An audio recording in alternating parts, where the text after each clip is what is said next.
and building narratives to control public opinion. And the number one example of that, the Steele dossier, of course. Glenn Greenwald, Pulitzer Prize winning journalist, has been warning us about this for years, and no one would listen. Glenn, great to see you. I have to tell you that I spent the last 5 years in sports, so watching these kind of stories a little bit from a distance, and the whole Russia story felt a little bit like Alice in Wonderland, another rabbit hole to fall into. And I hate the word misinformation, but what we now realize is stories like the Steele dossier weren't just false, they truly were misinformation, were they not? They were deliberate misinformation. I mean, obviously you expect media outlets to get things wrong, all do, and then you promptly correct them when that happens. This was something completely different. Remember, the article that was published in the New York Times, which is incredibly important, I encourage everybody to go read it, was not an article by a New York Times reporter. It was a former New York Times reporter who has a new book out, and they published this excerpt, I think without realizing that they were indicting themselves. The Steele dossier was probably the most important fraud in the last decade. It shaped American politics for years, and we now know that it was deliberately coordinated and manufactured by these private spy agencies working for the Democratic Party, Fusion GPS, in partnership with the U.S. security state and foreign security services that are designed to disseminate this information, and they laundered it through the U.S. media. Yeah, and Glenn, the key here is the journalists not essentially neglecting to do their job, find their own sourcing, find documentation to back up the story they're handed by these private security companies.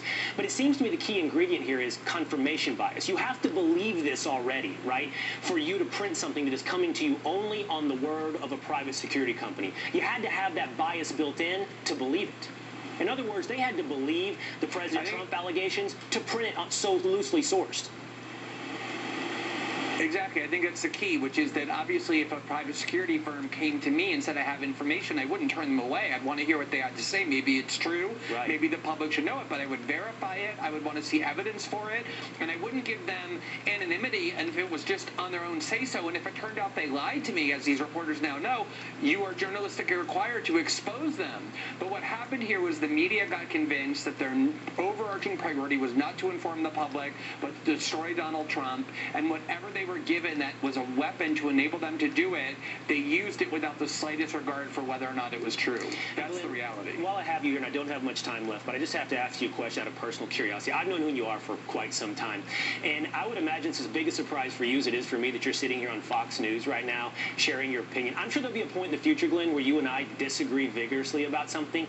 What brought you to this moment where you feel like, and you only have about a minute, I'm sorry, but what brought you to this moment where you are calling out the people that used to be your compatriots?